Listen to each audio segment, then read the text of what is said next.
తను నటించిన చిత్రాలు వరుసగా హిట్స్ సాధిస్తూ ఉండటంతో ఇక నుండి రామ్ చిత్రాలకి మార్కెట్లో మంచి డిమాండ్ క్రియేట్ అవుతుంది.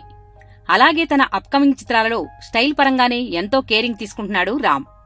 హైపర్ చిత్రం తర్వాత రామ్ నటించబోతున్న చిత్రంపై ఫ్యాన్స్ లోనూ ఆసక్తి మొదలైంది.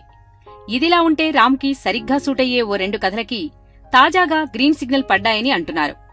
అందులో ఒకటి అల్లు అర్జున్ కి సూటయ్యే ఓ కథ ఇప్పుడు రామ్ టేకప్ చేస్తున్నాడని సమాచారం.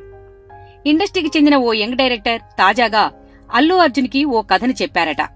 కథ చాలా స్టైలిష్ గా ఉండటమే కాకుండా ఎన్నో ట్విస్ట్లతో ఉందట. వింటున్నంతసేపు కథ చాలా కిక్ ఇచ్చిందని అల్లు అర్జున్ చెప్పుకొచ్చారు. అయితే ఈ కథని తను చేయలేనని మొదటి సిట్టింగ్లోనే ఆ డైరెక్టర్ కి అల్లు అర్జున్ చెప్పుకొచ్చారు. ఇందుకు కారణం తన ఏజ్ సరిపోదని అన్నారు.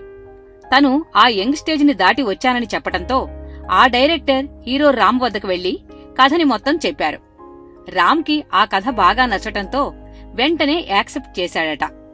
అయితే రామ్ ఓకే చెప్పిన కొద్ది రోజులకి అల్లు అర్జున్ ఆ డైరెక్టర్ కి ఫోన్ చేసి కథని చేద్దాం రండి అని పిలిచారట. అయితే రామ్ ఆ కథకి గ్రీన్ సిగ్నల్ ఇచ్చాడని డైరెక్టర్ చెప్పటంతో అల్లు అర్జున్ కాస్త ఫీల్ అయ్యాడనేది ఇండస్ట్రీలో వినిపిస్తున్న సమాచారం. మొత్తంగా రామ్ తీసుకున్న నిర్ణయం కారణంగా మెగా హీరో అల్లు అర్జున్ ఓ మంచి కథని మిస్ అయ్యాడని అంటున్నారు. ఈ వీడియో గనుక మీకు నచ్చినట్టయితే లైక్ చేయండి, షేర్ చేయండి, సబ్స్క్రైబ్ చేసుకోండి.